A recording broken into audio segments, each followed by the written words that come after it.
This is SportsCenter with Elle Duncan and Kevin Nagandi. Welcome into SportsCenter. She's Elle and I'm Kevin. We are still reeling from last night's overtime finish in Vegas. Ryan Clark on what he learned about the Ravens and the Raiders. In New City saying, what did I just watch? Energy surrounding the silver and black always. Plus, we've got the latest on where the NBA stands with a mandated vaccine. Adrian Wojnarowski standing by. But we're going to start our headlines. And as various leagues and venues roll out more COVID-related protocols and procedures, we've got news in the NBA tonight with sources telling Adrian Wojnarowski and Baxter Holmes the players will not be mandated to get a vaccine. As the league and its Players Association continues to negotiate COVID-related aspects of the upcoming season, sources say any proposal that mandates a vaccine is a non-starter.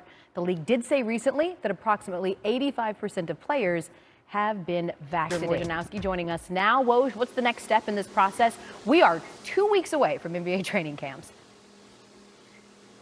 Yeah, the league, Elle, and the Players Association are going to... The NFL sort of ratchet up, right? Like some of the punishment for unvaccinated as the season went on to try to get people to get vaccinated, and actually worked. It's also important to note the NBA did inform teams earlier this month that new laws in New York and San Francisco regarding vaccine requirements will be enforced. So members of the Knicks, Nets, and Golden State Warriors will have to be vaccinated. We mentioned a little earlier, Woj, in our headlines that John Wall and the Rockets are working together to find a trade destination for him.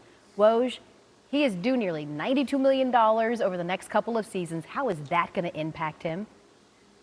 Money combined with the fact that he's been limited to just 113 games over the last 4 seasons because of injuries. He can't stay on the court, Woj. That's not a good investment. Adrian Wojnarowski with the latest here on the NBA. Thanks, Woj. A player and a team nutritionist have tested positive for COVID. That's according to Adam Schefter. Couple that with the fact that receiver Michael Thomas, who was already on the physically unable to perform list, went on the COVID list today. And you're talking about a Saints team that is just trying to limp to their game this weekend with the Panthers. As we say hello to our NFL reporters now. Jeff, how are these positive tests impacting their preparation for Carolina Sunday? Well, that's a great question. We should also point out that this team is still practicing. Again, it's just the undercurrent and has been for a couple of seasons now. The Saints coming off their largest win in a season opener in team history. They've got their guy under center, and now they're having to deal with COVID. Jeff Darlington with the latest here in the NFL.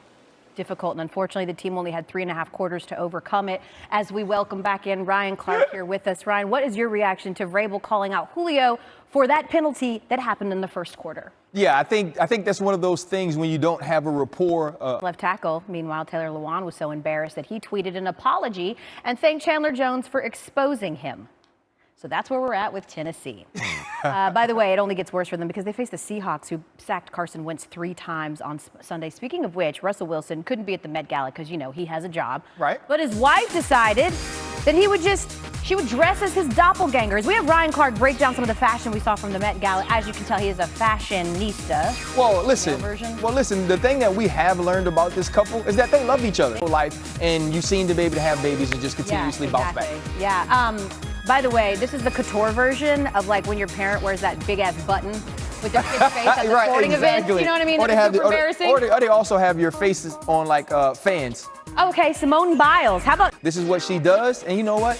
When you throw your body weight around all the time anyway, why not wear it to the Met Gala? Yeah. Well, listen, we've always known that women are the stronger sex.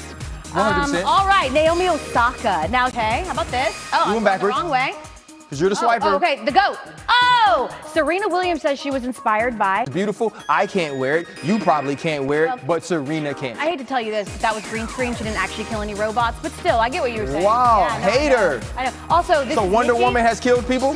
She looks like Rosita, like she skinned Rosita from Sesame Street. And finally, Russell Westbrook. I mean, basketball. They have max contracts. Those are diamonds. Those things are guaranteed. Yeah. You know why he dyed his hair? Because he could pay for it with his diamonds if he needs to after the Met Gala That is an expensive when haircut. he turns them in. Can you imagine all you had to do was spray paint some stars in his head and you get a diamond for it? Wow, unbelievable. As we all know, Russell Westbrook, maybe he's just turning LA on us. He is in pursuit of a championship as a new Laker, as is his new teammate, Carmelo Anthony. The latest 30 for 30, Once Upon a Time in Queens, tells the story of the 1986 Mets, one of the most dominating, infamous, and magical teams of all time. A team that, as much as any in memory, captured the spirit and the ethos of the time and city in which they played.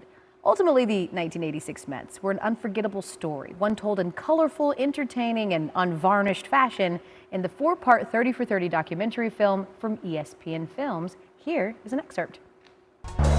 Highest watched Monday Night Football game since 2013, and it delivered. Yeah, seeing Levy, Greasy, and Riddick together on the road, doing it in a packed stadium was amazing. Yes. But I'm guilty. I was going from one commercial break to the other commercial break to seeing the Mannings together, and then who's the guest? Oh, it's Barkley. Oh, it's Russell Wilson. Back and forth. They really found their footing, and I love how different Peyton and Eli. We knew that. We really knew that yesterday. Here's sort of a best of, if you will. To the playoffs, but real quick, are you a blue cheese or ranch person? Ranch, but I always go barbecue sauce on anything. Yeah, barbecue sauce. On wings? Oh, yeah. No.